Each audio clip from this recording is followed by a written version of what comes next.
दक्ष news, सामान्यांच्या हक्कासाठी नेहमी दक्ष.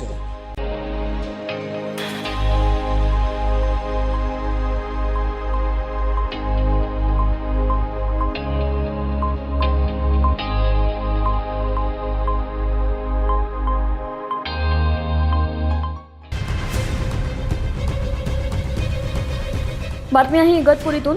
दारू पिण्यासाठी 1000 रुपये दिले नाहीत या क्षुल्लक कारणावरून घोटी टोलनाक्यावरील एका हॉटेल समोर तरुणाला बेदम मारहाण करण्यात आली. या घटनेमुळे परिसरात संतापाचं वातावरण निर्माण झालंय. संशयित रिंकू हरदीप चौधरी, संशयित सिद्धार्थ केदार यांना 2 तासात पोलिसांनी अटक केली असून एक इसम फरार आहे. तक्रारदार उमेश राजाराम जाधव यांच्याकडे संशयित रिंकू हरीश चौधरी व त्यांच्या इतर साथीदारांनी शुक्रवारी रात्रीच्या सुमारास कोणत्याही प्रकारे ओळख नसताना दारू पिण्यासाठी 1000 रुपयांची मागणी केली. त्यांनी पैसे देण्यास नकार दिल्याने संतप्त चौधरी व त्याच्या साथीदारांनी लोखंडी फायटर, दगड व बेल्टने उमेश जाधव यांना बेदम मारहाण केली.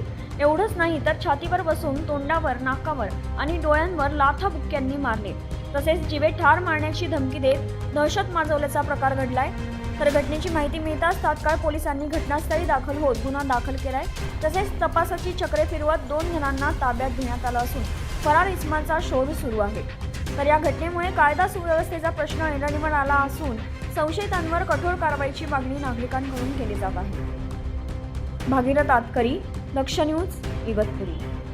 कुष्ठरोग हा शाप नाही तर एक उपचार योग्य आजार आहे. मायकोबॅक्टेरियम लॅप्रे जीवाणूमुळे होणारा हा जुनाट संसर्गजन्य रोग त्वचा, मज्जातंतू आणि नाकाच्या आतील त्वचेवर परिणाम करतो. सुन्नपणा, फिकट पॅचेस, बोटे वाकडी होणे किंवा नाक चोंदणे ही त्याची लक्षणे आहेत. संसर्ग झाल्यानंतर लक्षणे दिसायला 5 ते 20 वर्ष लागू शकतात, पण घाबरण्याचं कारण नाही. मल्टी ड्रग थेरपीने हा रोग पूर्णपणे बरा होऊ शकतो. म्हणूनच वेळेवर निदान करा, उपचार घ्या आणि जागरूकता पसरवा. सार्वजनिक आरोग्य विभाग, नाशिक महानगरपालिकाद्वारे जनहितार्थ प्रसारित.